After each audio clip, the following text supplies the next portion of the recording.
కూడి వచ్చినటువంటి నా యొక్క ప్రియమైన సహోదరి మరియు సహోదరులకు మన యొక్క ప్రభువైన యేసుక్రీస్తు నామములో వందనములు తెలియజేస్తున్నానండి. సంఘస్థులందరూ వస్తారని చెప్పి ఎదురు చూశాము. అయితే అనేక మంది మరి వారి పనుల్లో పడి రాలేక మనం కొద్దిమంది కూడుకున్నట్టుగా గమనించగలుగుతున్నాము.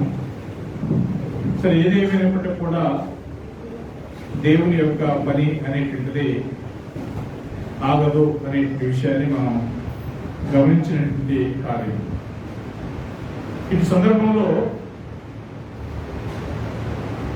దేవుని పిల్లలుగా మనము చేయవలసినటువంటి నిర్ణయాలు. ఈనాడు అనేక మంది మన యొక్క సమాజంలో వస్తున్నటువంటి ఒత్తిళ్ల మూలంగానో లేదా బంధువుల వల్ల వస్తున్నటువంటి ఒత్తిళ్ల మూలంగానో మనము కొన్ని దేవుని కార్యాలకు ముఖ్యత్వం ఇవ్వలేకపోతున్నటువంటి విషయాన్ని మనం గమనించగలుగుతున్నాం. అందుకనే దేవుడు హెబ్రీయులకు రాసినటువంటి పత్రికలో హెబ్రీయ సంఘానికి దేవుడు హెచ్చరిక చేస్తున్నాడు. కొందరు మారుకొంటున్నట్టుగా అంటున్నాడు. అంటే సమాజంగా కొంతమంది మారుకొంటున్నారు. ఈరోజు మనం గమనించినట్లయితే ఇది అలవాటుగా అనేక మంది తమ యొక్క జీవితాల్లో అలవర్చుకుంటున్నట్టుగా మనం చూస్తున్నాం. ఎందుకు ఈ యొక్క సమస్య ఏర్పడుతున్నది? ఒకరిని చూసి ఒకరు తయారవుతున్నట్టుగా మనం చూస్తున్నాం. అక్కడ చూసినట్లయితే కొందరు మానుకుంటున్నట్టుగా మీరు సమాజంగా కూడటం మానక ఏం చేయదంటున్నాడు? సమాజంగా కూడటం మానొద్దు. ఏం చేయాలి? ఆ యొక్క దినము సమీపించిన కొలది ఏం చేయాలండి? ఒకటి ప్రేమ చూపుటకును సత్కార్యం చేయటకును ఒకరినొకరు పురుకొల్పుకునే వాళ్ళని చెప్పి దేవుడు మనల్ని హెచ్చరిక చేస్తున్నట్టుగా మనం చూస్తున్నాం. ప్రియమైనటువంటి వారి ద్వారా అంటే హెబ్రీయుల సంఘములో కొంత ఆ ప్రేమ అనేటువంటిది తక్కువైనట్లుగానే మనం గమనించగలుగుతున్నాం. వాళ్ళు ఒకరినొకరు ఉత్సాహపరుచుకునే పరిస్థితులు కనపడినట్లుగానే మనం అర్థం చేసుకోగలుగుతున్నాం. ఈరోజు మన పరిస్థితులు కూడా అలాగనే ఉంటున్నట్టుగా మనకు అర్థమవుతుంది. ఏంటంటే దేవుని యొక్క పని అనేటువంటిది ఏ విధంగా చేయాలి, ఏ విధంగా దేవుని కోసం మనల్ని మనం ప్రతిష్ఠించుకోవాలి, ఏ విధంగా మనం బలంగా దేవుల్లో ఉండాలి అనేటువంటిది మనలో ప్రతి వారికి కూడా ఆలోచన చేయాల్సినటువంటి అవసరం ఎంతైనా ఉన్నదండి. చూసినట్లయితే బైబిల్లో కొంతమంది వ్యక్తులను మనం తీసుకోవచ్చు. ఆనాడు మోషేని చూడవచ్చు. మోషే ఏ విధమైనటువంటి జీవిత విధానాన్ని కోరుకున్నాడు అనే విషయాన్ని మనం చూస్తే ఆశ్చర్యం కలుగుతున్నారు. ఆయన ఎంత ఒక పక్కేమో ఆయనకి ఐగుప్తు యొక్క సింహాసనం ఉన్నది, ఐగుప్తు యొక్క రాజభోగాలు ఉన్నాయి, ఒక పక్కేమో దేవుని ప్రజలు ఉన్నారు, శ్రమలు ఉన్నాయి. కానీ దేని ఎన్నుకున్నాడు ఆయన? అనేక మంది ఒకవేళ ఇలాంటి గొప్ప భాగ్యం దొరికితే ఎవరు వదిలిపెట్టుకుంటారండి? చూస్తే సహజంగా మనం అయితే వదిలిపెట్టుకోవడానికి ఇష్టపడము. కానీ మోషే ఏం చేశాడు ఒకసారి చదువుదాము. హెబ్రీయులకు రాసిన పత్రిక 11వ అధ్యాయం అండి, 23వ వచనంలో నుంచి మనం చూసినట్లయితే హెబ్రీయులకు రాసిన పత్రిక 11వ అధ్యాయం. మోషే పుట్టినప్పుడు అతని తల్లిదండ్రులు ఆ శిశువు సుందరుడైనడు చూసి విశ్వాసమును బట్టి రాజాజ్ఞకు భయపడక వీళ్ళలా గమనించండి. మోషే యొక్క తల్లిదండ్రులు కూడా ఇక్కడ దేవుడా ఈ లోకంలో ఉన్నటువంటి అధికారమా అని చూసినప్పుడు ఈ లోకంలో ఉన్నటువంటి అధికారాన్ని వాళ్ళు ఎట్టి పరిస్థితుల్లో లక్ష్య పెట్టినటువంటి సందర్భాలు మనకు కనపడుతున్నాయి. వాస్తవంగా మోషే విషయమైనటువంటి ఆ యొక్క మోషే పుట్టినటువంటి కాలంలో ఉన్న పరిస్థితులు ఏంటి ఆ దినాల్లోనండి? ఆ దినాల్లో ఏ ఎబ్రియులకు ఒక మగబిడ్డ పుడితే ఆ బిడ్డను వేసి ఏం చేయాలా? నదిలో వదిలిపెట్టాలి. కానీ మోషే తల్లిదండ్రులు ఏం చేశారు? ఆ బిడ్డ సుందరుడైన చూసి విశ్వాసాన్ని బట్టి రాజాజ్ఞకు భయపడక, విశ్వాసాన్ని బట్టి ఏం చేయలేదు వాళ్ళు? రాజాజ్ఞకి భయపడలేదు. పిల్లరా, ఈ తల్లిదండ్రులు ఎలాగుంటే వారికి పుట్టినటువంటి బిడ్డ లాంటి వాడు చూడండి. మోషే పెద్దవాడైనప్పుడు విశ్వాసమును బట్టి ఐగుప్తు ధనము కంటే క్రీస్తు విషయమైన నింద గొప్ప భాగ్యం ఇచ్చుకుని చూసారండి. అక్కడ మోషే కూడా ఎదుగుతూ ఉన్న క్రమం కొద్ది ఆయన ఏం చేశాడట? పెద్దవాడైనప్పుడు విశ్వాసాన్ని బట్టి ఐగుప్తు ధనము కంటే క్రీస్తు విషయమైన నింద గొప్ప భాగ్యం ఇచ్చుకుని అల్పకాలము పాపభోగములు అనుభవింపటి కంటే ఏం చేయటం మీరు అనుకున్నారండి? దేవుని ప్రజలతో శ్రమ అనుభవించడం మేలని యోచించి పరో కుమార్తె కుమారుడు అనిపించుకున్నట్టు ఒప్పుకోలేదు. ఎంత గొప్ప విశ్వాసం! ఒక పక్క పరో రాజు యొక్క మరి అంతఃపురము, పరో రాజు యొక్క అధికారము, ఆ యొక్క సంపద, వీటన్నింటినీ కావాలనుకుంటే మోషే చేతుల్లోకి వచ్చేవి. కానీ మోషే ఏం చేశాడు? వాటన్నిటిని కూడా తోలనాడి మరి వాటన్నిటిని కూడా విడిచిపెట్టి దేవుని ప్రజలతో శ్రమ అనుభవించడం మీదని యోచించి పరో కుమార్తె యొక్క కుమారుడు అనిపించుకున్నట్టుకు ఒప్పుకోలేదు. ఎందుకట? చూడండి అక్కడ ఏం చేశాడు? ఎందుకట? ఏలైనగా అతను ప్రతిఫలముగా కలగబో బహుమానమందు దృష్టి ఉంచెను. ప్రతిఫలంగా కలగబోయే బహుమానం ఏమై ఉన్నది? ప్రియమైనటువంటి దేవుని బిడ్డ, ఈరోజు క్రైస్తవులమైనటువంటి మనము అనేక మంది ఏం చేస్తున్నాము అని అంటే, మనం ప్రస్తుతం ఉన్నటువంటి భోగాలను చూస్తున్నాం, ప్రస్తుతం ఉన్నటువంటి ఆ యొక్క సంతోషాలను చూస్తున్నాం, దేవుని ఏం చేస్తున్నామో పక్కన పెడుతున్నాం. కానీ మోషే ఆ దినాల్లో ఏం చేశాడంటే దేవుని ప్రజలతో శ్రమ అనుభవించడం మేలని చెప్పి యోచించుకున్నట్టుగా మనం చూస్తున్నాం. ప్రియమైనటువంటి వాళ్ళరా, ఈరోజు మనకు కూడా అనేకమైనటువంటి ఒత్తిళ్ళు వస్తున్నాయి, అనేకమైనటువంటి శ్రమలు కూడా రావచ్చు. కానీ ఈ యొక్క శ్రమల్ని మనం లక్ష్య పెట్టకుండా ఏం చేయాలని దేవుని యొక్క వాక్యం మనం హెచ్చరిక చేస్తుంది? మనం దేవుని యొక్క మార్గంలో దేవుని కోసం జీవించాల్సినటువంటి వారమై ఉన్నామనేది మనం చూడగలం. మనకు తెలుసు, నేను సాధారణంగా ఈరోజు కొన్ని హెచ్చరికలు, కొన్ని ఆదరణకరమైన మాటలు చెప్పాలనే ఉద్దేశంతో నేను నిర్ణయించుకున్నాను. మీరు చూసినట్లయితే యెహోషువ గురించి మనకు తెలుసు. యెహోషువ కాలంలో జనులందరినీ కూడా సరైనటువంటి ఒక మార్గంలో నడిపించాడు ఆయన. అయినప్పటికీ కూడా వాళ్ళు కొంత అసహనం ఏర్పడి వేరే రూట్లో వారు ప్రయాణం చేయడానికి ప్రయత్నం చేస్తున్న సందర్భంలో ఒక మాట అంటాడు, మీరు ఎవరిని సేవించదురో, నది అవతల ఉన్నటువంటి ఆ యొక్క ఇతర దేవతలను సేవించదురో, మీరు ఎవరిని సేవించినా కానీ నేను నా ఇంటి వారిను ఏం చేస్తాను?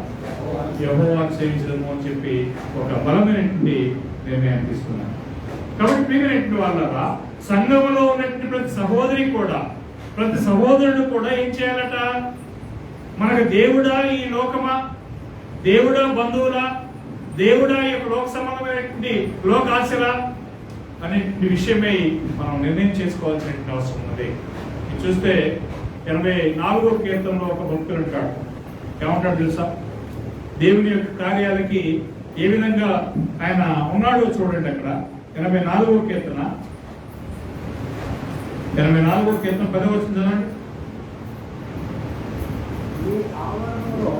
నీ ఆవరణంలో ఒక దినము గడుపుతా. చూసారండి, అంటే ఆ యొక్క భక్తుడు ఎక్కడ గడపాలనుకున్నాడు? దేవుని యొక్క మందిర ఆవరణంలో. మనమైతే ఈరోజు అయా ప్రార్థనలు రెండంటే ఏం చేస్తున్నాము? మనం రాలేనటువంటి పరిస్థితుల్లో ఉన్నాం. కారణం ఏంటి? మనం ఈ లోకాశలు ఎక్కువగా కూడుకుడిపోయినట్టుగా మనం గమనించగలుగుతున్నాం. ఈ యొక్క భక్తులు ఏమన్నాడంటే నీ ఆవరణంలో, ఏమన్నాడంటే మరొకసారి చదవండి, నీ ఆవరణంలో ఒక దినము గడుపుట. చూశారంటే 1000 దినాలు బయట ఎక్కడో గడుపుట కంటే కూడా ఒక్క దినము నీ ఆవరణలో గడుపుట శ్రేష్టం అంటున్నాడు. మరి మనం ఆదివారం ఒక్కరోజు దేవుని ఆరాధన చేయడానికి రావాలి, లేదా ఇంకేదైనా బైబిల్ తరగతులు ఉంటే రావాలి. కానీ ఒక గంట సేపు గడపడానికే మనం చాలా కష్టపడుతున్నటువంటి పరిస్థితులు చూస్తున్నాం. ప్రేమైనటువంటి వాళ్ళరా, మనం ఏం చేయాలి అని అంటే దేవుని కోసం ఒక మంచి నిర్ణయాన్ని తీసుకోవాల్సినటువంటి వారమై ఉన్నాం. అందుకనే యేసుక్రీస్తు అంటాడు మత్తయి సువార్త 10వ అధ్యాయం 37వ వచనంలో మనం చూసినట్లయితే, నాకంటే తండ్రినైనను తల్లినైనను అక్క చెల్లెలైనను అన్నదమ్ములైనను నాకంటే ఎక్కువగా ప్రేమించేవాడు నాకు పాత్రుడు కాడు. మరి మనం ఈ యొక్క ప్రభు కార్యాలకు రాలేకపోతున్నాము అని అంటే అర్థం చేసుకుంటే ఎందుకు రాలేకపోతున్నామండి? ఉద్యోగాన్ని ఎక్కువగా ప్రేమిస్తున్నాం అర్థం, కుటుంబాన్ని ఎక్కువగా ప్రేమిస్తున్నాం అర్థం, ఈ లోకంలో ఉన్నటువంటి ఆశలు ఎక్కువగా ప్రేమిస్తున్నాం అన్నారు. మనం చూసినట్లయితే యోహానులు అంటాడు, 1 యోహాను 5వ అధ్యాయం మనకు తెలుసు, 2వ అధ్యాయం మనకు తెలుసు, ఈ లోకంలో ఉన్న వాటినైనా మీరు ప్రేమించుకోండి. ఈ లోకంలో ఉన్న వాటిని ప్రేమించే వాళ్ళు ఏముంటుందా? తండ్రి ప్రేమ వాళ్ళు ఉండదు అంటాడు. అంటే మనం ఈ లోకాన్ని ప్రేమించినందు వల్లనే కాదా మనం దేవుని యొక్క సన్నిధానానికి రాలేకపోతున్నాం? మనం ఈ లోకంలో ఉన్న ఆశలు ఎక్కువగా ఇష్టపడినందు వల్లనే కాదా దేవుని యొక్క మరి కార్యక్రమాల్లో పాల్పంచుకోలేకపోతున్నాం? ఆలోచన చేయాల్సినటువంటి అవసరం ఉన్నది. కాబట్టి మేము వాళ్ళ ఈరోజు ఒక శ్రేష్టమైనటువంటి ఒక గొప్ప పనిని ఎన్నుకున్నటువంటి ఒక సహోదరిని గురించి మీ మధ్యలో పంచుకోవాలనుకుంటున్నాను. ఆ యొక్క సహోదరి ఎవరో మీకు తెలుసుకుంటుంది, చెప్తామా? ఒక గొప్ప సహోదరి, ఆమె చాలా గొప్ప పనిని ఎన్నుకున్నట్టుగా ప్రభువు సాక్ష్యం ఇస్తున్నాడు. గుర్తుందండి? లూకా సువార్తలో ఎవరండి? మరి లూకా సువార్త 10వ అధ్యాయంలో ప్రభు బోధిస్తున్నాడు. ఎందుకు అనంటే ఈ విషయం మనకు అవసరం. అక్కడ ఆ యొక్క లాజరు మార్తా మరియ యొక్క గ్రామానికి ప్రభు పోతాడు. పోయి వారి ఇంట్లో కూర్చొని దేవుని యొక్క వాక్యాన్ని వారికి ఏం చేస్తుంటాడు? బోధించడం జరుగుతూ ఉన్నదని. కానీ మార్త ఏం చేస్తుందంటే అనేకమైనటువంటి పనులు పెట్టుకున్నది. ఏం పనులు పెట్టుకుని ఉంటుందో బహుశా ఈ రోజుల్లో అప్లై చేసి చూడండి. పండగ పెట్టుకుని ఉండొచ్చు బహుశా, లేదా ఇంత బంధువుల కిణల్లో ఫంక్షన్ పెట్టుకుని ఉండొచ్చు బహుశా, లేకపోతే ఇంకేదన్నా భూ సంబంధమైనటువంటి కార్యాలని తలుచుకుని ఉండొచ్చు. చేసి ఆమె ఏం చేస్తుందంటే తొందరపడి అది అయిందా కాదా, దీన్ని ఏం చేయాలి, ఇలా మరి దీన్ని ఏ విధంగా చేయాలని చెప్పి ఆమె భయపడుతూ ఉన్నటువంటి సందర్భాన్ని మనం అక్కడ చూడగలం. అంటూ ఏమంటుంది ఒకసారి చదువుదాం. లూకా సువార్త 10వ అధ్యాయం 38 నుంచి 42 వచనం దయచేసి ఎవరైనా ఒకటి చదవండి. ఆయన ఒక గ్రామంలో ప్రవేశించను. మార్తాను ఒక స్త్రీ ఆయనను తన వెంట చేసుకుంది. ఆమెకు మరియను సహోదరి ఉండను. ఈమె యేసు పాదముల యొక్క కూర్చుని ఆయన బోధ వినుచుండెను. మార్త విస్తారమైన పరిగెత్తుకునే చేత తొందరపడి ఆ యొక్కకు వచ్చి, ప్రభువా, నేను ఒంటరిగా పని చేయటం నా సహోదరి నన్ను విడిచిపెట్టినందున నీకు చెప్పలేదా? నాకు సహాయము చేయమని ఆమెతో చెప్పాను. అందుకు ప్రభు, మార్తా, నీవు అనేకమైన పనులను గురించి విచారణ కలిగి తొందరపడుతున్నాను, కానీ అవసరమైనది ఒకటి. మరియ ఉత్తమమైన దాన్ని ఏర్పరచుకున్నాను, అది ఆమె యొక్క నుండి తీసివేయబడదని ఆమెతో చెప్పాను. బేతనీ అనేటువంటి ఒక గ్రామానికి ప్రభు వచ్చినట్టుగా మనం చూస్తున్నాం. ఆ గ్రామంలో ఎవరు ఉన్నారంటే అది ఒక ప్రసిద్ధి చెందినటువంటి గ్రామంగా మనకు కనపడుతున్నారు. లాజరు, మార్తా, మరియ, వీరు ఒకే కుటుంబానికి చెందినటువంటి వారు. మరి ఈ కుటుంబానికి ప్రభు పోయి తన వాడకు చొప్పున వాక్యాన్ని బోధిస్తున్నట్టుగా మనకు కనపడుతున్నారు. అప్పుడు దేవుని యొక్క సేవకులుగా మనం కూడా ఈ భూమి మీద కొన్ని కుటుంబాలకు పోయి కూర్చోవటం, కొన్ని దేవుని మాటలు మాట్లాడటం అనేది అప్పుడప్పుడు చూస్తుంటాం కదా. అలాగే ప్రభు కూడా పోయి మరి ఈ యొక్క సందర్భంలో వాక్యం చెప్తున్నప్పుడు 39వ వచనంలో ఆమెకు మరి అనే సహోదరి ఉండెను. ఈమె యేసు పాదముల యొద్ద కూర్చుండి ఆయన బోధ వినుచుండెను. చెల్లెలేమో, చెల్లె కావచ్చు, అక్క కావచ్చు, సహోదరి అని చెప్పండి. అక్కడ మరి ఏమో ప్రభు యొక్క మాటలను వింటూ ప్రభు యొక్క బోధనని ఆలకిస్తూ ఉన్నది. అక్కేమో విస్తారమైనటువంటి పనులు పెట్టుకొని తొందరపడుతున్నది. ఈరోజు అనేక మంది మనలో కూడా ఏం చేస్తామంటే ఈ లోకంలో ఉన్నటువంటి కార్యాలని ఎక్కువగా ప్రేమించడం జరుగుతుంది. మత్తయి సువార్త 13వ అధ్యాయంలో మాట్లాడతాడు. అక్కడ ధనమోహము, ఇహలోక ఐశ్వర్యము మనం ఏం చేస్తారంటే వాక్యాన్ని అణచివేస్తాయి కదా. ఇప్పుడు అదేవిధంగా ఈ యొక్క మార్త విస్తారమైన పనులు పెట్టుకుని తొందరపడి ఆయన ఎదురుకు వచ్చి, ఎప్పుడు తొందర వస్తుంది? ఆ పని చేయాలి, ఈ పని చేయాలి, అక్కడ పోవాలి, ఎక్కడ పోవాలని ఎప్పుడైతే ఒక టెన్షన్ అనేది మొదలవుతుందో అప్పుడు ఏం చేస్తాం మనం? కొంచెం తొందర అనేది ఏర్పడుతుంది. వచ్చి ప్రభు అడుగుతుంది, అయ్యా మరి నేను పని చేస్తున్నాను కదా, నాకు సహోదరు నాకు వచ్చి సాయం ఏమాత్రం చేయట్లేదు, నీకు చింతలేదా? కనీసం నాకు దగ్గరకు వచ్చి పని చేయమని చెప్పరాదా అని చెప్పి ప్రభుని అడగడం జరిగినాడు. ఆ విధంగా అడిగినప్పుడు ఆ ప్రభు యొక్క సమాధానం మనం చూడండి.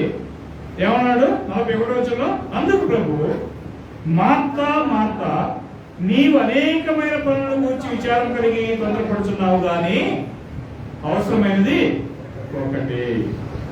మనం ఈ లోకంలో అనేకమైన పనులు ఏర్పాటు చేసుకోవడము జరుగుతున్నది. తప్పని ప్రభు కూడా అనలేదు, తప్పని నేను కూడా అనట్లేదు. కానీ మనకి అవసరమైనది ఒకటే ఉన్నదని చెప్పి ప్రభు చెప్తున్నాడు. ఆ అవసరమైనది ఏంటంట? అవసరమైనది ఒకటే. మరియా ఉత్తమమైన దాన్ని ఏర్పరచుకునేను. ఉత్తమమైనది అంటే గొప్పది లేదా మంచిది, చాలా మరి శ్రేయస్కరమైనది అని చెప్పండి. ఏంటండి అది? ఇప్పుడు మీరు చూస్తున్నా, మీరు వింటున్నారు కదా, అదే దేవుని యొక్క వాక్యాన్ని వింటున్నది. మరి అనేక మంది రాలేకపోతున్నారు. ఏంటి? ఆహ్వానం పంపిస్తున్నాము, విందు ఏర్పాటు చేస్తున్నాము, అందరికీ ఫోన్లు చేస్తున్నాము, రాలేకపోతున్నారు. కారణం ఏంటి? వారు అనేకమైనటువంటి లోక సంబంధమైనటువంటి కార్యాలను ఆలోచన చేస్తున్నారు అనేటువంటిది చెప్పక మానం. కాబట్టి ఇక్కడ ఏం జరుగుతుందంటే అవసరమైనది ఒకటే, మరి ఉత్తమమైన దాన్ని ఏర్పరచుకున్నాను, అది ఆమె యొద్ద నుండి తీసివేయబడదు అని చెప్పండి. నా యొక్క సహోదరి సహోదరు, మనకు ఆదివారం వచ్చిందంటే ఏది ఉత్తమమైన చెప్పండి? ప్రభు యొక్క ఆరాధన, లేకపోతే ఏదైనా ఫంక్షన్లా? ప్రభు యొక్క ఆరాధన, లేకపోతే ఏదైనా ప్రయాణాలా? ఆలోచించండి. నా యొక్క సహోదరి సహోదరులు అందరూ కూడా ఈ కార్యాన్ని ఆలోచన చేసి, ఇక మీద ఏదైనా ప్రయాణం వచ్చిందనుకోండి, ఏం చేయాలా? ప్రభువుగా మనం ముఖ్యతించేది, లేకపోతే ఆ యొక్క ప్రయాణానిక అనేది ఆలోచన చేయాల్సిందిగా మేము ప్రేమతో హెచ్చరిక చేస్తున్నాం. కాబట్టి ఇక్కడ మరి ఏం చేసింది? మార్త ఏం చేసింది మనం చూస్తున్నాం. మార్త విస్తారమైన పనులు పెట్టుకుని ఏం చేస్తున్నది? తొందరపడుతున్నది. కాబట్టి మరి మాత్రం ఉత్తమమైనటువంటి ఒక కార్యాన్ని ఏర్పరచుకున్నది. మనం కూడా మన జీవితంలో ఉత్తమమైనటువంటి కార్యాలను ఏర్పరచుకోవాల్సిన అవసరం ఉన్నది. చూడండి, రోమిలకు రాసిన పత్రికలో పౌలు మాట్లాడుతున్నాడు. ఇంటి ఉత్తమమైనటువంటి కార్యాన్ని మనం ఏర్పరచుకున్నట్లయితే, లేదా మనం చేయాలని చెప్పి నిర్ణయించుకున్నట్లయితే ఎవరైనా దాన్ని తీసివేస్తారా అనేది ఒకసారి చూడండి. రోమిలకు రాసిన పత్రిక 8:35 వచనం అంటాడు. ఇక్కడ ప్రేమ అని చెప్పి మాట్లాడుతున్నాడు. ఆ ప్రేమను మన ఎదురు నుంచి ఎవరైనా తీసివేయగలరా? 35 వచనం చూడండి. క్రీస్తు ప్రేమ నుండి మనలను ఎడబాపు వాడేవాడు శ్రమయైనను, బాధ అయినను, హింస అయినను, కరువైనను, వస్త్రహీనతైనను, ఉపద్రవమైనను, ఖడ్గమైనను మనలను చూశారు. అంటే దేవుని యొక్క వాక్యం పైన మనకున్నటువంటి ప్రేమ, లేదా క్రీస్తు ఎడల మనకున్నటువంటి ప్రేమ, లేదా దేవుని యొక్క పనిలో మనకున్నటువంటి ఆసక్తి, దేవునిలో మనకున్నటువంటి నిష్ఠని ఎవరైనా తీసివేయగలరా? ఇప్పుడు మరీ ఎన్నుకున్నది ఉత్తమమైన దాన్ని ఎవరైనా ఆమె నుంచి తీసివేయగలరా? తీసివేయలేరు. కాబట్టి అందుకే ఇక్కడ అంటున్నాడు, క్రీస్తు ప్రేమ నుండి మిమ్మల్ని ఎడబాపు వాడేవాడు. ఈ లోకంలో ఒకవేళ శోధనలు రావచ్చు, శ్రమలు రావచ్చు, అనేకమైనటువంటి మరి ఇరుకుల్లో ఇబ్బందుల్లో కూడా మనకు కలగవచ్చు. అలాంటి పరిస్థితులు ఏదైనా మనల్ని క్రీస్తు ప్రేమ నుంచి దూరం చేయడానికి అవకాశం ఉన్నదా? ఒకవేళ అమ్మదేనంటే అది నిజంగా మనం క్రీస్తు నమ్మలేదని అర్థం.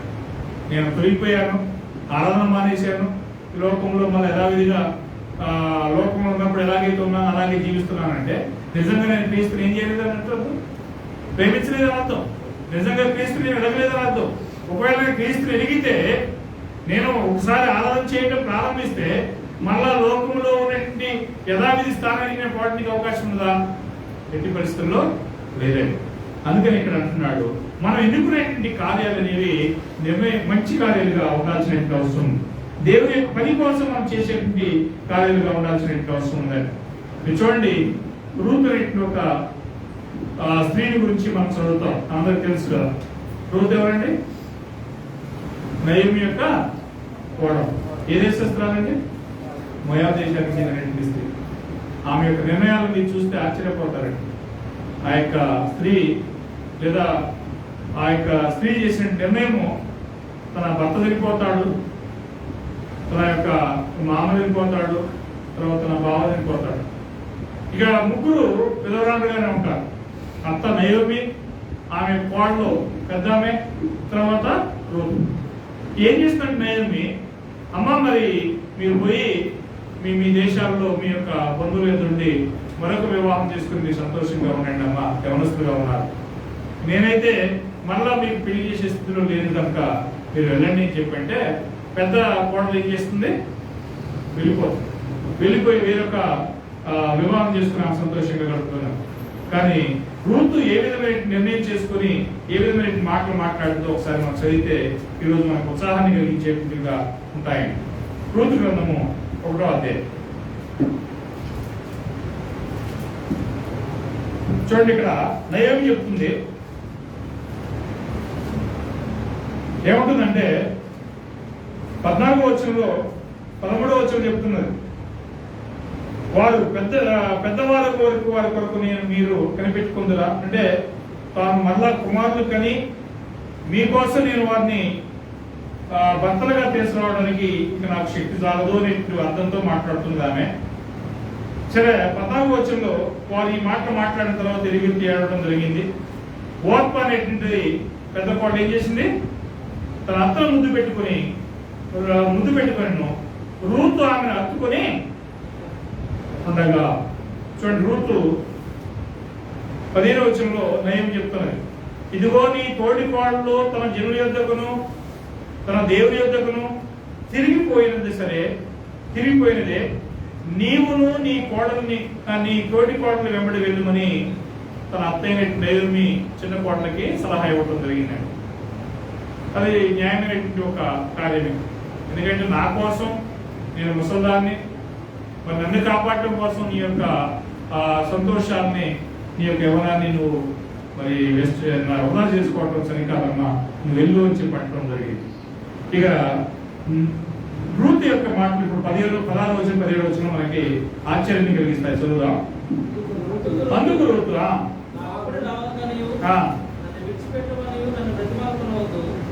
నీవు వెళ్ళి చోటకే నేను వచ్చేదను, నీవు నివసించే చోటనే నేను నివసించేదను, నీ జనమే నా జనము, నీ దేవుడే నా దేవుడు, నీవు మృతి పొందు చోటను నేను మృతి పొందేదను, అక్కడనే పాత పెట్టబడదను, మరణము తప్ప మరి ఏదైనా నిన్ను నన్ను ప్రత్యేకించిన ఎడల యెహోవా నాకెంత కీడైనా చేయను గాక అని. చూశారండి, ఒక అన్య స్త్రీ, అది పరాయి దేశం స్త్రీ, ఆమె యూదుల దేవుణ్ణి, యూదుల మతాన్ని, యూదుల దేశాన్ని ఆమె ప్రేమించి ఏమన్నది చూడండి, అక్కడ ఏముంటుందో, నా వెంబడి రావద్దనియు, నన్ను విడిచిపెట్టవద్దనియు, నన్ను బతిమాలుకునవద్దు, నీవు వెళ్ళి చోటకే నేను వచ్చేదను, నీవు నివసించే చోటనే నేను నివసించదును, నీ జనమే నా జనము, నీ దేవుడే నా దేవుడు అని చెప్పి గొప్ప నిర్ణయాన్ని తీసుకున్నట్టుగా మనం చూస్తున్నాం.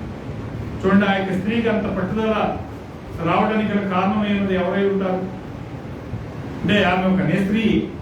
ఇశ్రాయేలు అయితే చిన్నప్పటి నుంచి వాళ్ళు లేచినప్పుడు కూర్చున్నప్పుడు పడుకున్నప్పుడు నడుచున్నప్పుడు వారికి ఈ యొక్క వాక్యాలు బోధించబడతాయి. కొంత భక్తి భావం పెరగడానికి అవకాశం ఉన్నది.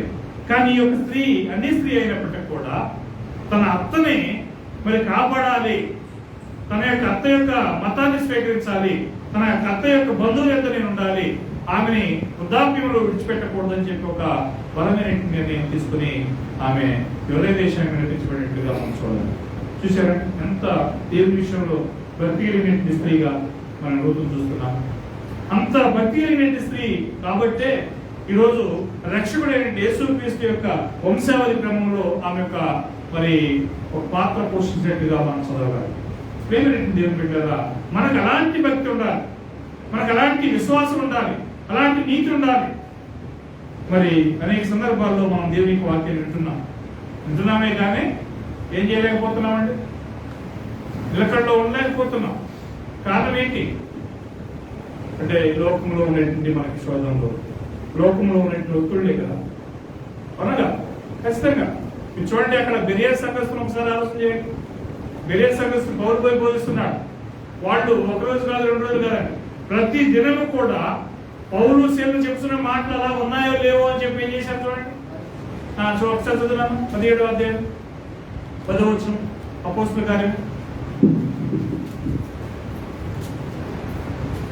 17వ అధ్యాయము. సహోదరులు రాత్రి వేళ పౌరులు సిన్న బెర్యాకు పంపించేది. వారు వచ్చి యూదుల సమాజంలో ప్రవేశించేది. నేను తప్పు వచ్చి ఇచ్చాను. తెస్సలోనికలో ఉన్న వారి కంటే గనులై ఉండేది కనుక ఆసక్తితో వాక్యం అంగీకరించి పౌలును సీలయును చెప్పిన సంగతులు అలా ఉన్నవో లేవో అని ప్రతిదినం లేఖనం పరిశోధించేది. వీళ్ళు గమనించినట్టు బెరియా అనేది ఒక సంఘం. ఇదే సంఘం అండి సీక్వెల్ రోడ్ తీస్తాను. అక్కడ బెరియాలో ఒక సంఘం ఉన్నది. ఆ సంఘంలోకి రాత్రి వేళ పౌలు సేవలు పంపడ్డారు. వారు వచ్చి యూదుల సమాజ మందిరంలో ప్రవేశించారు అనే విషయాన్ని 10వ వచనంలో మనం చూస్తాం. 11వ వచనంలో వీరు తెస్సలోనికీలో ఉన్న వారి కంటే గనులై ఉండిరి. ఎందుకట? ఇది ఆస్తులు ఎక్కువ ఉన్నాయనా, లేకపోతే గొప్పవాళ్ళు ఉన్నారని అర్థం, అందంగా ఉన్నారనా, లేదా ఎక్కువ జ్ఞానులై ఉన్నారనా? కానే కాదు. ఎందుకు వీరు గనులై ఉన్నారు ఒకసారి చూడండి. 11వ వచనం మరొకసారి పెద్ద చదవలేదైనా 11వ వచనం చదవండి. వీరు తెస్సలోనికలో ఉన్న వారి కంటే, వీరు అంటే ఎవరంటే వాళ్ళు బెరేలో ఉన్నటువంటి సంఘం. ఈ బెరేలో ఉన్న సంఘము తెస్సలోనికీలో ఉన్న వారి కంటే గనులై. గనులు అంటే నోబుల్ అని చెప్పండి ఇంగ్లీష్ లో. నోబుల్ అంటే చాలా గౌరవించదగినటువంటి ఒక క్యారెక్టర్. మరి వీరు తెస్సలోనికీలో ఉన్న వారి కంటే గనులై ఉన్నది కనుక ఆసక్తితో వాక్యాన్ని ఏం చేశారండి? అంగీకరించి పౌలు శీలయును చెప్పినటువంటి సంగతులు అసలు అలా ఉన్నవో లేవో అని చెప్పి దినదినము వారు ఏం చేశారండి? పరిశోధిస్తూ వచ్చారు. చూసారా? ఇప్పుడు మన యొక్క స్థానిక సంఘం కూడా రోజు గమనిస్తుంది అనుకో లేఖనాలు. ఏమంటారు మనం? వినంటారా? మరి అలా చేయలేకపోతున్నామా? చేస్తున్నామా? ధ్యానంగా చేస్తున్నాం అంటే చేయాలండి. ఎందుకంటే మనం అప్పుడప్పుడు ఈ యొక్క లేఖనాలను పరిశోధించడానికి టైం దొరకండి మనకి.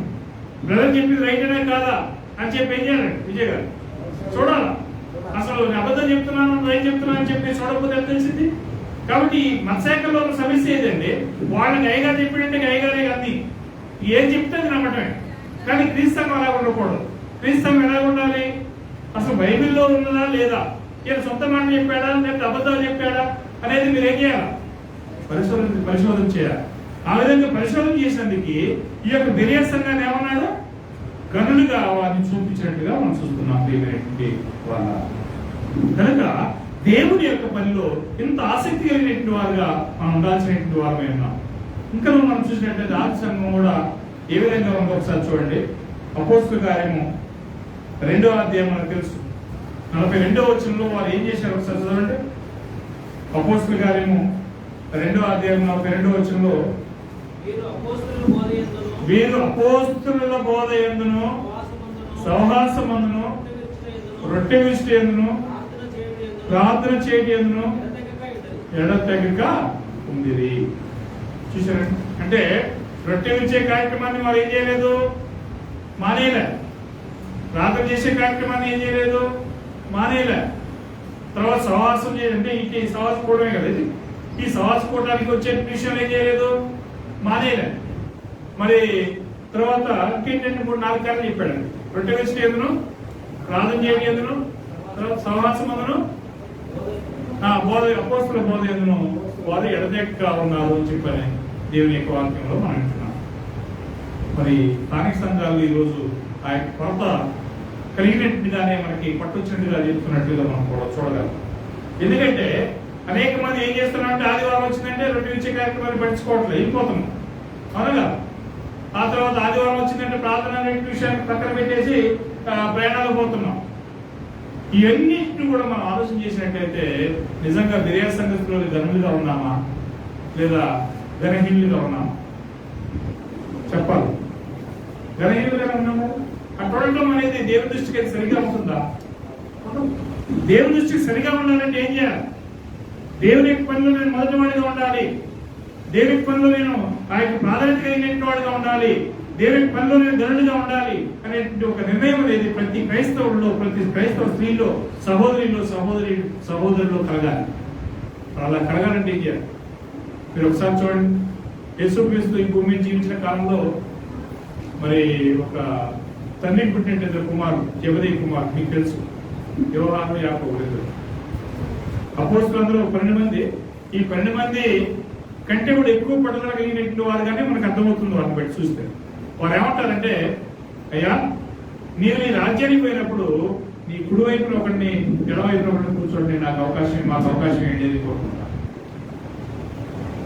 ప్రభు యొక్క పనిలో వారు ఏం కోరుకుంటున్నారంటే మొదటి వాళ్ళగా ఉండాలని కోరుకుంటారు. కుడివైపున ఎడవైపున అంటే అర్థం ఏంటి? ఇప్పుడు వాళ్ళ నాయకుడికి రైట్ హ్యాండ్ అంటారు, ఏంటంటే అర్థం ముఖ్యమైన వ్యక్తి అని అర్థం కదా. అతను లేకుండా ఏం జరగదనేది అర్థం. ఇక లెఫ్ట్ హ్యాండ్ అంటే కూడా అంతే, నెక్స్ట్ సెకండ్ అనమాట. అంటే ఈ యొక్క అన్నదమ్ములందరూ కూడా ఏ కోరుకున్నారు? ప్రభు యొక్క పనిలో మొదటి వారుగా ఉండడానికి కోరుకున్నారు. వారు కోరుకోవడం తప్ప, అది తప్పుగా ఇది చూసినట్లయితే మత్తయి సువార్తలో ఆ విషయాన్ని మనం చదవగలం. ఇప్పుడు మార్కు సువార్తలో 10వ అధ్యాయం ఒకసారి చదువుదాం. మార్కు సువార్త 10వ అధ్యాయం 35వ వచనం నుంచి చదవండి ఒకసారి. జెబెదయి కుమారులైన యాకోబును యోహానును ఆయన ఎదురుకు వచ్చి, బోధకుడా, మేము అడుగునదెల్లా నీవు మాకు చేయకూరుచున్నామని చెప్పగా ఆయన, నేను మీకేమి చేయకూరుచున్నారని వారిని అడిగాను. వారు, నీ మహిమయందు నీ కుడివైపున ఒకడును నీ ఎడమ వైపున ఒకడును కూర్చున్నట్లు మాకు దయచేయమని చెప్పారు. యేసు, మీరేమి అడుగుతున్నారో మీకు తెలియదు. నేను త్రాగుతున్న గిన్నెలోని త్రాగుటైనను, నేను పొందుతున్న బాప్తిస్మం పొందుటైనను మీ చేత అవునా అని వారిని అడగగా వారు మా చేత అవునలేదు. అప్పుడు యేసు, నేను త్రాగుతున్న గిన్నెలోని మీరు త్రాగెదరు, నేను పొందుతున్న బాప్తిస్మం మీరు పొందెదరు, కానీ నా కుడివైపులను ఎడమవైపులను కూర్చున్ననిచ్చుట నా వశములో లేదు.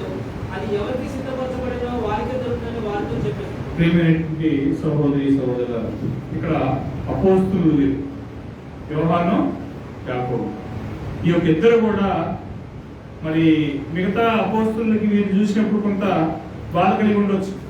ఎందుకు బాధ అంటే మాకంటే నేను గొప్పోడు అనే భావన వీరికి కలిగి ఉండొచ్చు. మాకంటే నువ్వు గొప్పోడు, నువ్వు మొదటి వాడుగా ఉండాలనుకుంటున్నావు అని చెప్పి వారు బాధపడి ఉండొచ్చు. కానీ మీరు కోరుకోవడం తప్పు కాదు. ప్రభు నీ యొక్క రాజ్యంలో కుడివైపున ఒకటి ఎడవైపున ఒకటి నన్ను కూర్చోబెట్టడం కోసం అవకాశం ఇవ్వమని చెప్పి అడిగాడంటే వాళ్ళు కొంత స్వార్థాన్ని వారు కలిగి ఉన్నప్పటికీ కూడా అదేంటంటే ప్రభు పనిలో ముందట వారుగానే ఉండాలని చెప్పి కోరుకోవడం. అంతేనా కాదు? ఇప్పుడు ప్రభు పనిలో మనం కూడా ఏం చేయాలి? సహోదరిలో మొదటి సహోదరిగా నేను ఉండాలి, సహోదరులు ఏ విధంగా ఉండాలి? మొదటి వారిగా నేను ఉండాలి అనేటువంటిది ఒక ఆసక్తి కలిగినటువంటి వాళ్ళగా మనం చేయాల్సినటువంటి అవసరం ఉన్నది. మరి కొన్ని సందర్భాలు అలా నిర్ణయాలు చేయలేని పరిస్థితుల్లో మనం కొనసాగుతున్నాం. చూసినట్లయితే పిల్లరా, బైబిల్లో మనం చూడొచ్చు అనేక ఉదాహరణలు ఉన్నాయి. అబ్రహాం గురించి చూడండి, తన కుటుంబాన్ని, తన పరివారాన్ని నీతి నియమాలతో పెంచడానికి ఆయన ప్రయత్నం చేసుకున్నాడు. ప్రభు మార్గంలో ముఖ్యమైనటువంటి వ్యక్తిగా ఉండాలని చెప్పుకుంటూ కొనసాగాడు. అదేవిధంగా ఈ యొక్క సందర్భంలో మరి యాకోబు యోహానుల గురించి మరి అపోస్తులు కొంత సరుకున్నారు. మీరేమైనా గొప్పవాళ్ళే ఉండాలనుకుంటున్నారని చెప్పి అడిగినప్పుడు ప్రభు మరి ఏం చెప్తాడంటే, మీరు వచ్చి కుడివైపున ఒకడు ఎడవైపున ఒకడు కూర్చోవడం అనేది నా వశంలో లేదు, అది ఎవరి వశంలో ఉందట, నా తండ్రి వశంలో ఉంది అని చెప్పడం జరుగుతుంది. అంటే దీన్ని బట్టి మనకి ఏమర్థం అవుతుందంటే, వాళ్ళు ప్రభు పని విషయంలో ఎంతో ఆసక్తి కలిగినటువంటి వారుగా ఉన్నారు అనే విషయము మనకు అర్థమవుతుందండి. కాబట్టి ప్రభు మత్తయి సువార్త 7వ అధ్యాయంలో మనం బోధిస్తున్నాడు. 2 మార్గాలను ఎదురు పెట్టాడు. ఒకటి లోకం పెట్టాడు, ఒకటి దేవుని యొక్క మార్గం పెట్టాడు. ఒకటి ఇరుకు మార్గం పెట్టాడు, రెండోది విశాల మార్గం పెట్టాడు. మనం దేవుని ఎన్నుకోవాల్సిన వాళ్ళమే ఉన్నాము. దేవుని ఎన్నుకోవాలని చెప్పి ఆయన బోధిస్తున్నాడు మనకి. ఇరుకు మార్గంలో ప్రవేశింప పోరాడి. ఇరుకు మార్గంలో ఏముంటాయండి? ఖచ్చితంగా అవమానాలే ఉంటాయి, ఖచ్చితంగా నిందలే ఉంటాయి, ఖచ్చితంగా ఒత్తులే ఉంటాయి. చూడండి ఒకసారి, మనం ఎవరికి లాలుచి కాకుండా మన పని మనం చేసుకుంటా మీరు తిరిగి చూడండి ఒకసారి, మీకు ఏమేమి అర్థం ఎదురైతే మీకు కనపడదు. అలాంటి ఎదురైనప్పుడు మనం భయపడ్డామనుకోండి, మనం ఖచ్చితంగా ఇరుకు మార్గంలో నడవలేని పరిస్థితిలో ఉన్నాము. కాబట్టి మీరు ఇరుకు మార్గంలో ప్రవేశించ పోరాడి. అనేక మంది ఆయన ఇరుకు మార్గంలో ప్రవేశించ పోరాడుతున్నారు, కానీ వారి వలన కాదు. ఎందుకు కాదు? ఎందుకు కాదంటే, ఈ లోకంలో అనేకమైనటువంటి ఒత్తిళ్లు ఉన్నాయి, అనేకమైనటువంటి మరి శ్రమలు ఉన్నాయి. ఈ శ్రమలన్నింటినీ మనం అధిగమించాలంటే ఒక బలమైనటువంటి నిర్ణయం కావాలి. ఆ నిర్ణయం అనేది మనం చేసుకున్నప్పుడు ఖచ్చితంగా ఇరుకు మార్గంలో మనం ప్రవేశించాలి. కానీ అలా ప్రవేశించలేని ఎంతమంది ఈరోజు విశాల మార్గంలో పోతున్నారు? ఎంతమంది? అనేకులు అంటున్నాడు. ఎందుకు? చాలా బాగుంటుంది కదా, చక్కగా కావాల్సినటువంటి మ్యూజిక్ ఉంటుంది, అక్కడ కావాల్సినటువంటి ఇంపైనటువంటి మాటలు ఉంటాయి, మంచి భోజన పదార్థాలు ఉంటాయి, కావాల్సినవన్నీ ఉంటాయి ఈ లోకంలో ఉన్న భోగాలు. కాబట్టి దాన్ని ఎక్కువ మంది ఇష్టపడి దాంట్లో పోతున్నారు. కానీ ఎక్కడ పోతారు? చివరి వాళ్ళు నరకానికి, నాశనానికి పోతారని దేవుని యొక్క వాక్యంలో మనం చూస్తున్నాం. ప్రియమైనటువంటి వాళ్ళగా మనం ఆలోచించుతాం. మనం ఏదో కొద్ది మందిగా ఉన్నది వల్ల మనం మాత్రం దేవుని కోసం జీవిస్తే మనకు మాత్రం ఏమొస్తుందో అని చెప్పి అనుకోవడానికి ఏం లేదు. అక్కడ రక్షణ పొందేట ఎంతమంది అంటున్నాడు ప్రభు? కొద్దిమంది. అనేక మంది ఆయన పిలిచాడు లేదా? అనేక మంది పిలిచాడు. ఏర్పాటు చేయబడిన వారు కొద్దిమందే కదా. చూడండి, నోవా కాలం ఒకసారి గుర్తు చేసుకోండి. ఎంతమందికి రక్షణ వాక్యం చెప్పలేదా కదా? చెప్పలేదా లేదా? అనేక మంది చెప్పండి, అందరికీ చెప్పండి. కానీ వాళ్ళందరూ కూడా ఆయన నాశనం వచ్చేంత వరకు ఏ విధంగా ఉన్నారు? తింటూ, త్రాగుతూ, పెళ్లి చేసుకోవచ్చు, పెళ్లిగించుకోవచ్చు, వాళ్ళు సుఖభోగాలు అనిపిస్తూ కొనసాగారు. ఏమైంది? ఒక రాత్రి అనుకోని దినాన హఠాత్తుగా జలప్రలయం రావడం జరిగింది. అందరూ కూడా ముచ్చి వేసినట్టుగా అనిపిస్తుంది.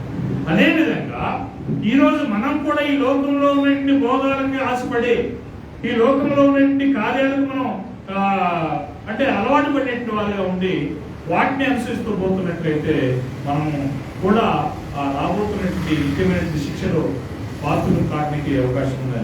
కాబట్టి ప్రియమైనటువంటి వాళ్ళ మనం ఈ లోకంలో ఏం చేయడం నిర్ణయించుకోవాలంటే, కనీసం ఒక దినము ప్రభు మందిరంలో గడపటము నిర్ణయించుకోవాల్సిన అవసరం ఉంది.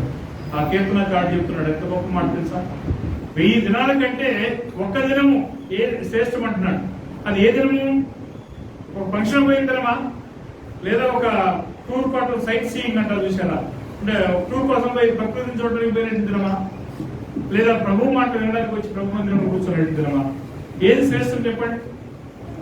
ప్రభు యొక్క మాటలో వినడానికి, ప్రభు యొక్క మందిరంలో కూర్చునేటువంటి దినం అనేది శ్రేష్టమైనది చెప్పండి.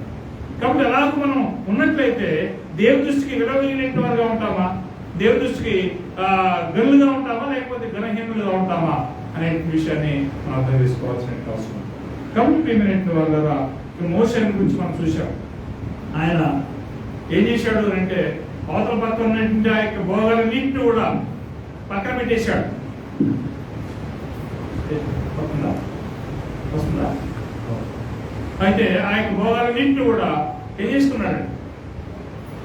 ఏం చేశాడంటే అన్నింటినీ పక్కన పెట్టేశాడు. పక్కన పెట్టి దేవుని ప్రజలతో, ఆ యొక్క దేవుని ప్రజలతో శ్రమ అనుభవించడం లేదని చెప్పి యోచించాడు. ఒకసారి ఆలోచించండి, ఒక రాజు స్థానాన్ని మరి కోరుకుంటే అక్కడ ఏ విధంగా ఉంటుందని ఒకసారి ఆలోచన చేయండి. మనం తెలుసు ఈరోజు మన యొక్క దేశం ప్రధానమంత్రి లేకపోతే మరి ప్రెసిడెంట్ ఒకసారి మనం ఆలోచన చేస్తే ఏ విధంగా ఉంటుందండి? వాళ్ళు కోరుకునే తిండి ఏమైనా కొత్త అవుతుందా? వాళ్ళు కోరుకునే ప్రయాణాలు ఏమైనా తక్కువ అవుతాయా? ఫారిన్ ట్రిప్స్ వాళ్ళు కోరుకునే కార్లు తిరగటం ఏమైనా తక్కువ అవుతుందా? ఏది కొనవగా మరి అలాంటి కార్యాలన్నింటినీ కూడా ఆ దేశంలో ఆనాడు మోషే విసర్జించి వదిలిపెట్టుకుని వాటిని తృణప్రాయంగా తీసేసుకుని దేవుని ప్రజలు కావాలి, నాకు దేవుని ప్రజలతో శ్రమలు కావాలి, ఆ శ్రమల నుంచి మేలని చెప్పి యోచించినటువంటి వాడుగా మోషే నిలబడ్డాడు. మరి మీరుతో ఒక ప్రశ్న పెడుతున్నా. ఒక ఆరాధన ఉన్నది, అవతల పక్క ఒక భోజనం ఫంక్షన్ ఉంది, పంది ఉంది, దాన్ని ఏమంటారు, ఒక ఫంక్షన్ ఉంది. ఏది ఎన్నుకుందామండి? చెప్పాలా? సరే నేను కూడా చెప్పాలా? మీతో మనం ఏం చేద్దామంటే ఏ ఫంక్షన్ ఉన్నా ఏదున్నా కానీ మనం పక్కన పెట్టాల్సిందే. పెట్టాలని నిర్ణయం చేసుకున్నాము, మనం ఖచ్చితంగా చేసుకోవాల్సిన అవసరం ఉంది. మనం చేసుకోలేకపోతున్నామంటే కొంత మనం బలహీనగా ఉన్నట్టుగానే అర్థమవుతుంది. కాబట్టి ప్రియమైనటువంటి వాళ్ళ ఈ లోకంలో ఉన్నటువంటి మరి ఏ కార్యాన్ని కూడా మనం పక్కన పెట్టేసి ప్రభు కోసమే జీవించడానికి మనం ప్రయత్నం చేయాల్సిన అవసరం. మనం చూసాం కదా, మరి ఏం చేసిన విస్తారమైన పనులు పెట్టుకున్నాడు. అది మాత్త పెట్టుకొని, అయ్యా నా కోసం నా యొక్క సహోదరు వచ్చి సాయం చేయనట్టుగా నువ్వు చెప్పకూడదా అంటే ఏది ఎక్కువగా చూసుకున్నామే? వంట పనులు చేయటం, ఇంటి పనులు చేయటం, వాటిని ముఖ్యంగా చూసుకున్నది. కానీ మరే పోయి పాదం మీద కూర్చొని వాక్యం ఉంటుంది. కానీ మరే చేసింది గొప్పదని ప్రభు సెలవు ఇచ్చాడా? లేకపోతే మాత్ర చేసింది గొప్పదని అన్నాడు. మాత్ర ఏమన్నాడు? గద్దించాడు. మాత్ర నువ్వు విస్తారమైన పనులు పెట్టుకుని తొందరపడుతున్నావు, కానీ అవసరమైంది, ఉత్తమమైంది ఒకటే. ఆ ఒక్కటి మరీ ఎదుర్కొన్నది. ఆమె ఎదురు నుంచి అది ఏం చేయబడదు? తీసివేయబడదు. మరి మీరు ఆరాధనకు వచ్చే రోజు ఉత్తమమైంది ఏంటి, ఉత్తమం కాంతి ఏంటి అనేది ఆలోచన చేయాల్సిందిగా మీకు వచ్చే వారం మీకు అవకాశం ఇస్తున్నాం. మనకు ప్రభు పనా లేకపోతే బయట నుంచి కార్యాలా అనేది చూడాలి. చూసుకున్న తర్వాత మనకు ఉత్తమమైనది ఎన్నుకోవడానికి మనం ప్రయత్నం చేయాల్సిన అవసరం లేదు. ప్రియమైన వాళ్ళ ఇక ఒక చివరి ఏంటి, మనకు భోజనం రావడం ఆచరణ కాబట్టి ఇంకొక వచ్చిన వాళ్ళని నేను మీతో పంచుకోవాలనుకుంటున్నాను. లోతు అనేటువంటి ఒక నీతి మంతుల గురించి మనం బైబిల్ విన్నాం. ఎంతమంది తెలియదండి లోతు గురించి? అందరూ తెలుసు కదా. ఈ లోతు అబ్రహాం యొక్క బంధువు. ఇతను ఎన్నుకునే కార్యాలు మనం చూసినప్పుడు కొంచెం రాంగ్ స్టెప్ వేసేసాడు. నీకు 2 స్థలాలు ఉన్నాయి, నీకు ఉత్తరం పోతే నువ్వు అడ్డుపో, నేను ఇటు పోతా, దక్షిణం పోతా అని అబ్రహాం అంటాడు. లేదా నువ్వు దక్షిణం పోతే నేను ఉత్తరం పోతాను అని చెప్పి అంటాడు. కానీ లోతు కావాలని ఏమనుకున్నాడు? సొదొమ పట్టణాన్ని ఎన్నుకున్నాడు. అక్కడ ఉన్నటువంటి ప్రజలు ఎలాంటి వాడు? దుర్మార్గులు అని చెప్పాడు. ఆ యొక్క దుర్మార్గులతో మనకేం పనిలే, మనం ఎందుకు వాళ్ళ మధ్యలో మరి ఇబ్బంది పడతామని చెప్పి అనుకోవటం లేదు. మనందరికీ ఇలాంటి శోధనలు వస్తూనే ఉన్నాయి. ఆ దుర్మార్గులు ఏదో విధంగా మనం ఏం చేస్తారు? ప్రభావితం చేస్తారనే విషయాలు మనం చూస్తున్నాం. ఎందుకంటే ప్రభు చెప్పాడు కదా, దుష్ట సాంగత్యము మంచి నడవడిని చెబుతున్నాను. కాబట్టి మనం దుష్టులతో ఉన్నప్పుడు వాళ్ళు చేసుకుని మనకేది లేని చెప్పి అనుకోవడానికి ఏం లేదు. మనలో కూడా వాళ్ళు ఏదో విధంగా ఏం చేస్తారంటే ఇన్వాల్వ్ చేసి మనల్ని మనం కొంచెం చెడుపాటుకి కారణం అవుతారనే విషయాలు మనం చూస్తున్నాం. ఈ యొక్క లోతు కుటుంబం అంతా కూడా సొదొమలో సెట్ అయిన తర్వాత సొదొమ ప్రజల మధ్యలో వీళ్ళు జీవిస్తున్నారు కాబట్టి సొదొమ నాశనంలో మరి ఆ యొక్క లోతు భార్య కూడా పాల్గొంచుకున్నట్టుగా మనం చూస్తున్నాం. ఎందుకంటే లోతు కుటుంబాన్ని తప్పించాలని ప్రభు ఏం చేస్తారంటే తన దూతలను పంపిస్తాడు. వారిని బట్టి గట్టిగా చేతులు పట్టుకొని వచ్చి బయటికి తీసుకొస్తారు. అయినప్పటికీ కూడా ఒక ఆజ్ఞ జారీ చేయడం జరిగింది. మీరు ఎన్నికలు తిరిగి చూడకుండా ముందుకు చూపలేకపోండి అని చెప్పంటాడు. అయినా కానీ లోతు భార్య ఏం చేసిందని వెనక తిరిగి చూసింది. ఎందుకో అక్కడ ఏం జరుగుతుందో, నా ఇంటి పక్కన స్నేహితులు ఏమవుతున్నారో అని చెప్పి వెనక్కి చూసింది. ఏమైందండి? ఉత్సవంగా అయిపోయినట్టుగా మనం చూస్తున్నాం. ఏమైనట్టు వాళ్ళ మరి లోతు చేసినట్టు ఆ నిర్ణయం అనేది తన కుటుంబం పైన ప్రభావం చూపిందా? చూపింది. ఈరోజు నేను చేసుకునే నిర్ణయం కూడా కొన్ని సందర్భాల్లో నా కుటుంబం పైన ప్రభావం చూపడానికి అవకాశాలు ఉన్నాయి. చూపించినటువంటి సందర్భం కూడా నేను ఒప్పుకుంటున్నాను. కాబట్టి మనం కూడా జీవితంలో ఎప్పుడైతే దేవునికి కాకుండా, దేవుని కార్యాలు కాకుండా బయట కార్యాలు మనం ఎన్నుకుంటామో అప్పుడు మనం కొద్దిగా పర్యవసానాన్ని భరించ తప్పదు అనే విషయాన్ని మనం గమనిస్తున్నాం. కావున ప్రియమైనటువంటి వాళ్ళారా, ఇక్కడ మనం చూసినట్లయితే దేవుని యొక్క సేవ కోసము మనము ఒక మంచి నిర్ణయాలను తీసుకుని దేవుని కోసం జీవించాల్సిన అవసరం ఉన్నది. యవనస్తులకు ఒక మాట అంటున్నాడు సొలొమోను గారు. ఒకసారి చదువుదాం. ప్రసంగి గ్రంథము 12వ అధ్యాయం. ప్రసంగి 12వ అధ్యాయము. మొదటిగా మానవులుగా మనకి ఇవ్వబడేటువంటి ఒక విధి ఏమైనా చదవండి. 13వ వచనం. ఇదంతయు విన్న తర్వాత తేలిన ఫలితార్థం ఇదే, దేవుని యందు భయభక్తులు కలిగి ఉండి ఆయన కట్టలను అనుసరించి నడుచుకుండవలెను. మానవ కోరిక ఇదే విధి. చూసారండి, నీకు నాకు దేవుడు నియమించినటువంటి విధి ఏంటంట? దేవుని యొక్క భయం కలిగినటువంటి వారిగా ఉండాలి మొదటిది. రెండోది ఆయనకి ఆజ్ఞల్ని అనుసరించి నడుచుకోవాలి. ఇది మానవుడికి దేవుడు ఇచ్చినటువంటి విధి. తర్వాత మానవుడిగా మనం ఎప్పుడు దేవుని తెలుసుకోవాలన్న 12వ అధ్యాయం 1 నుంచి 3 వచనం చదవండి. దుర్దినములు రాకముందే ఇప్పుడు వీటి యందు నాకు సంతోషం లేదని నీవు చెప్పు సంవత్సరం రాకముందే చీకటి కమ్మకు ముందే వాన వెలుగులకు మేఘములు మరలా రాకముందే ఈ బాధ దినములందు సృష్టికర్తను స్మరణకు తెచ్చుకోవాలి. చూసారండి, ఎప్పుడు మన యొక్క సృష్టికర్తని స్మరణకు తెచ్చుకోవాల్సినటువంటి వారమే ఉన్నాము. దుర్దినంలో రాకముందే వీటి యందు